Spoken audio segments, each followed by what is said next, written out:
तो इसलिए मैं आप लोगों को ये बताना चाहता हूं कि ये संतों का आंदोलन भक्ति आंदोलन नहीं था।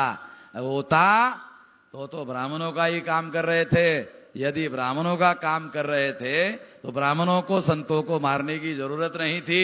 यदि ब्राह्मणों ने उनको मारने की कोशिश की तो सिद्ध होता है कि उन्होंने उनकी व्यवस्था के विरोध में काम किया, इसलिए ब्राह्मणों ने उनकी हत्या करने का या हत्या करने का प्रयास किया। इसका मतलब सिद्ध है कि संतों का आंदोलन विद्रोही आंदोलन था, व्यवस्था के विरोध में आंदोलन था। यदि आपको एविडेंस चाहिए, एविडेंस उनके बानी में अवेलेबल है। देखो मैं एक उदाहरण आपको देता हूं ताकि आपको पता चले। ए ब्राह्मण मत पूजिए जो होवे गुणहीन, पूजिए चरण चंडाल के जो होवे गुण परवीन है।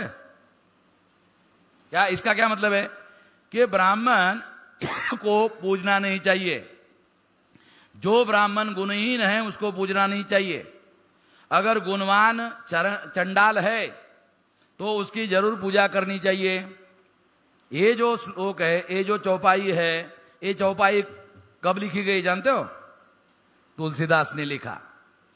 पूजिए विप्र गुण ज्ञानशील हीना, न पूजिए शूद्र गुण ज्ञानशील प्रवीणा। हमको संदर्भ मालूम होना चाहिए। ये रविदास ने ऐसा क्यों लिखा? गोसावी तुलसीदास ने लिखा। क्या लिखा? पूजिए विप्र गुण ज्ञानशील हीना, न पूजिए शूद्र गुण ज्ञानशील प्रवीणा। यदि शूद्र विद्या में, यदि ब्राह्मण मूढ़ है, विद्याहीन है, प्रज्ञाहीन है, चरित्रहीन है, बुद्धिहीन है, फिर भी जन्म से श्रेष्ठ है, इसलिए वो पूजा के योग्य है। यदि शूद्र प्रज्ञावान है, शीलवान है, चरित्रवान है, फिर भी वो जन्म से शूद्र है, इसलिए वो पूजा के योग्य नहीं है। तुलसीदास ने अपने चौपाई में ये लिखा। इसका जवाब देने के लिए इसके विरोध में रविदास जी ने लिखा, ब्राह्मण मत पूजिए जो होवे गुणहीन, पूजिए चरण चंडाल के जो होवे गुण परवीन। अब लड़ाई समझ में आ रही? लड़ाई है ब्राह्मणों की व्यवस्था में और रविदास जी की व्यवस्था में लड़ाई है, द्वैत है, संघर्ष है। सारा ज्ञान वेद में ही रखा हुआ है। ब्राह्मण कहते सारा ज्ञान वेद में रखा हुआ है, सारे दुनिया का ज्ञान वेद में रखा हुआ है, ब्राह्मण कहते हैं। तो रविदास जी क्या कहते हैं? वेद के बारे में उनका 4 ही वेद किया खंडोती, 4 ही वेद का खंडन करता हूं और वो ये मैं ऐलान करता हूं, ये चारों वेद का खंडन करता हूं, इस बात का ऐलान करता हूं कि इस वेद में किसी किस्म का कोई ज्ञान नहीं है। इसको पढ़ने से कोई आदमी ज्ञानी फैनी कुछ नहीं होता है, बकवास है लड़ाई, लड़ाई है। अगर ब्राह्मणों के धर्म में, ब्राह्मणों की व्यवस्था में, ब्राह्मणों के विचार के विरोध में लिखित दस्तावेजी प्रमाण रविदास जी उसके विरोध में कहते हैं, इसका मतलब यह है कि हमारे महापुरुषों के द्वारा ब्राह्मणों की व्यवस्था के विरोध में विद्रोह का आंदोलन चलाया जा रहा था। और जिस समय में रविदास जी जीवित थे उस समय में रविदास जी उसका नेतृत्व कर रहे थे, कोई सामान्य काम नहीं कर रहे थे। नेतृत्व करना कोई सामान्य मामला नहीं। नेतृत्व करने का मतलब है लाखों लोगों को प्रेरणा देकर वही कार्य करवाना जो कार्य वो खुद करते थे। जो कार्य बाबा साहब अम्बेडकर ने, ज्योतिराव फुले ने बाद में किया, वही कार्य अपने समय में ज्योतिराव फुले ने किया। अगर इस समय में बाबा साहब अम्बेडकर ने जो काम किया उस समय रविदास जी ने वही काम किया, उस समय के रविदास जी अम्बेडकर थे। मैं ऐसे मानता हूं। हमको इसके बीच में किसी किस्म का कोई द्वैत खड़ा नहीं करना चाहिए।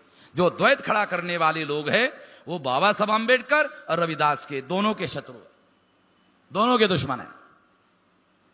इससे हम लोगों को सतर्क रहना चाहिए, हमको बचना चाहिए। तो इस तरह से साथियों ये जो आंदोलन है भक्ति का नहीं, ये आंदोलन विद्रोही आंदोलन था। और अगर ये विद्रोही आंदोलन था, ये भक्ति का आंदोलन नहीं था, तो ब्राह्मणों ने इसे भक्ति का प्रचार क्यों किया? बहुत अहम सवाल है, इसका जवाब हमको होना चाहिए, हमारे पास जवाब होना चाहिए। जब ये भक्ति का नहीं था, विद्रोही था, तो ब्राह्मणों ने इसका भक्ति का प्रचार क्यों किया?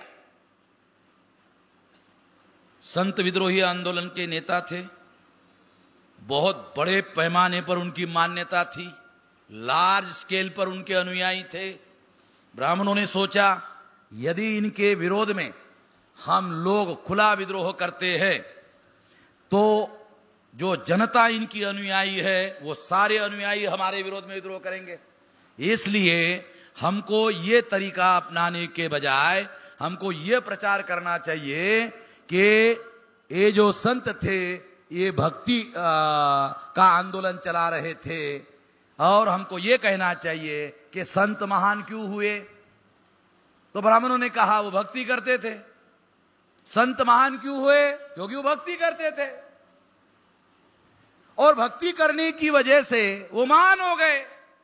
यदि आप लोगों को महान बनना है तो संतों की तरह आपको भी भक्ति करना होगा। इसका मतलब है भक्ति के जाल में, भक्ति के चक्रव्यूह में हमारे लोगों को फंसाने के लिए और हमारे संतों का जो महान विद्रोही आंदोलन था उसका ब्राह्मणीकरण करने के लिए योजना बनाकर, प्लान बनाकर उन्होंने इसे भक्ति का आंदोलन घोषित किया, प्रचार किया। हम लोग इस दावपेच को, इस षड्यंत्र को समझ नहीं पाए, इस वजह से हमने भी उसे भक्ति का ही आंदोलन माना। भक्ति का आंदोलन मानने से संतों का आंदोलन का ब्राह्मणीकरण हुआ, और संतों को मानने वाले लोगों का भी ब्राह्मणीकरण हुआ। पहले संतों के आंदोलन का ब्राह्मणीकरण हुआ, फिर उसको मानने वाले लोगों का ब्राह्मणीकरण हुआ। मानने वाले लोगों का ब्राह्मणीकरण होने के बाद मानसिक रूप से ब्राह्मणीकरण होने की वजह से वो ब्राह्मणों के मानसिक गुलाम हो गए। मानसिक गुलामी सबसे बड़ी गुलामी होती है। मानसिक स्वतंत्रता वास्तविक स्वतंत्रता होती है। जो मानसिक रूप से स्वतंत्र नहीं होता है वो वास्तविक रूप से स्वतंत्र नहीं होता है। संतों की वाणी मानसिक रूप से मुक्त करने का आज भी बहुत बड़ा जरिया है, आज भी। इसलिए मैं ऐसा मानता हूं कि संतों के बारे में जो कथा कहानियां किंवदंतियां प्रचार में लाई, उससे ज्यादा, उससे बेहतर उनका जो ओरिजिनल साहित्य है उसकी व्याख्या करनी होगी, उसका इंटरप्रिटेशन करना होगा। और जो घुसपैठ ब्राह्मणों ने उनके नाम पर की उसके लिए एक कसौटी निर्धारित करनी होगी कि जो वैज्ञानिक या तर्क संगत नहीं है वो हमारे संतों का नहीं हो सकता, अंधश्रद्धा वाला नहीं हो सकता। कसौटियां हम निर्धारित कर सकते हैं और उसमें कौन सी बातों का मिलावट की गई है उसकी सफाई भी कर सकते हैं। ये काम हमारे अंदर जो विद्वान लोग हैं उन लोगों को जिनका संतों के आंदोलन का अभ्यास ज्यादा है उन लोगों को ज्यादा बड़े पैमाने पर करना चाहिए। आने वाले समय में हम जो संतों के आंदोलन के बारे में ज्यादा जानकार लोग हैं, जैसे यहाँ हमारे महाराज दादा महाराज बैठे हुए हैं, तो मैं उनको अनुरोध किया कि महाराष्ट्र में ऐसे बहुत सारे और लोग हैं जो साहित्य के बारे में बहुत गहरी जानकार रखते हैं, तो वो सारा शुद्धि अभियान शुरू किया जाए। शुद्धि अभियान, उसमें मिलावट किया पंडितों ने, ब्राह्मणों ने, उसका शुद्धि अभियान चलाना होगा।